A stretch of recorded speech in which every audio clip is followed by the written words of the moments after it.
Happy Saturday, everyone. It is Matt DeFanis. Well, we have a new day. We have a new Illini pullover, but I am coming to you from a different location. This is my home studio, which is actually right in the middle of my home. So it's possible you may see one of my Irish setters make a cameo appearance in the background. Also, yes, we have started holiday decorating a little early because if ever there were a year to extend the holiday season, it is this year.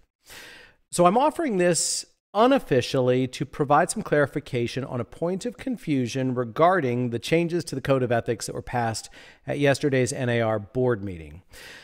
The confusion is whether those final changes do or do not extend applicability of the Code of Ethics outside the scope of real estate-related activities or real estate transactions. So I'll give you the TLDR answer first. Yes, they passed. Yes, they extend outside the scope of real estate-related activities and transactions. Now, for those of you with longer attention spans, there is a reason you heard something that sounded different that is part of those final changes that I'm going to explain if your attention span can bear with me for a few more minutes. So I'll give you a quick summary of how these recommendations passed.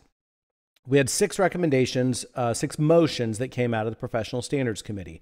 They were proposed to the board in 3 clusters. Motions 1, 2, and 3 included first, expansion of Policy Statement 29. That's the policy statement that previously limited applicability and enforceability of the Code of Ethics to only activities falling within the scope of real estate transactions or real estate-related activities.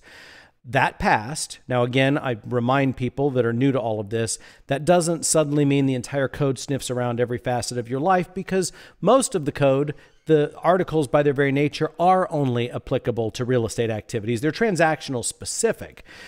But for us to be able to target discriminatory hate speech, which is the target of all of these changes, we had to expand the applicability and the potential sanctions from the code to apply beyond just real estate activities. So yes, that passed. Motion number 2, also in that first group, was the new standard of practice 10-5, which prohibits epithets, hate speech, and slurs that are based on protected classes. So discriminatory hate speech. Number 3, also in the first cluster, was the supplemental materials that are designed to guide hearing panels to help create a more objective standard for what is or isn't across the line in terms of hate speech, epithets, and slurs based on protected classes. All of that passed exactly as proposed, no changes. So yes, the code now extends outside of real estate activities. Yes, hate speech is now expressly prohibited by 10-5. The second cluster was 2 motions, both related to immediate implementation. Both of those passed exactly as proposed. So yes, all of it became effective immediately upon passage by the board of directors yesterday. The final item, and that's where the confusion is and where a change was made. The final item in our stack of recommendations modified the definition of public trust. Public trust is defined, it appears in our Code of Ethics and Arbitration Manual, but it is defined in the bylaws of NAR. And the term public trust generally is designed to refer to basically really bad acts. Because remember, in the world of professional standards, both the actual enforcement process is confidential and ultimately findings of violations are confidential. Now, there are a few jurisdictions that offer the ability to publicize internally violations, but no place is that permitted to be public facing. So generally, you could violate the Code of Ethics and you could potentially get a pretty stiff penalty, but that remained confidential. The rationale is if it's a really bad act, if it's a violation of the public trust, that needs to not stay hidden. That needs to be reported to applicable government agencies. So, recommendation 6 was to revise the definition of public trust, which had for quite some time included among the really bad acts the phrase willful discrimination. And we proposed striking the word willful from in front of discrimination. The idea being Article 10, the anti-discrimination article, doesn't have a willful requirement. It's not like you can be exonerated if you can prove that, yeah, it was really egregious discrimination, but I didn't do it on purpose. There's no willful provision in Article 10, nor should there be. And so it didn't make sense to have the definition of public trust have a willful modifier in front of discrimination, number one, it just made them incongruous. And number two, so you get an Article 10 violation finding, but you have to somehow separately do a finding of whether it was or wasn't inadvertent, or you could have a respondent that basically makes a plea, well, yeah, this was really bad, okay, I'll take my punishment, but don't tell the state about it because it was inadvertent, therefore not willful discrimination. Hopefully you kind of see what I'm getting at. So it was mostly for added consistency. So now I'm going to get into constitutional law. So if your attention span wasn't really strained before, this is going to be the real test. In the world of discrimination violations, state licensing agencies, HUD, any government agency or actor is not going to generally be able to sanction you for private hate speech, no matter how repugnant and no matter how discriminatory.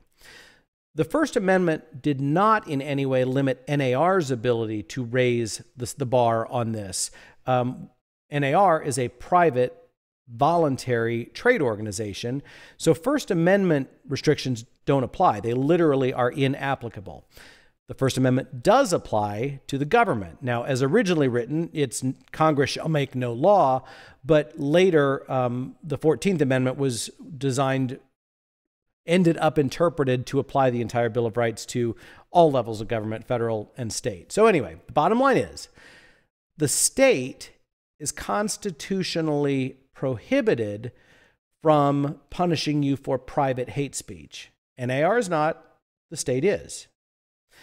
The executive committee proposed a motion that passed exec that was then presented at BOD, and that amendment passed BOD and was added to that final sixth motion from professional standards.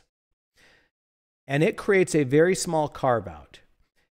If an Article 10 violation, if a discrimination violation, willful or not, is hate speech only, private hate speech only outside of a real estate-related transaction, that does not get reported to the government. Hate speech outside of transactions won't get reported to the government, even though they will fall within the definition of public trust otherwise. So willful discrimination was changed to just discrimination. But if it is outside of real estate activities or transactions, it doesn't get reported to the government.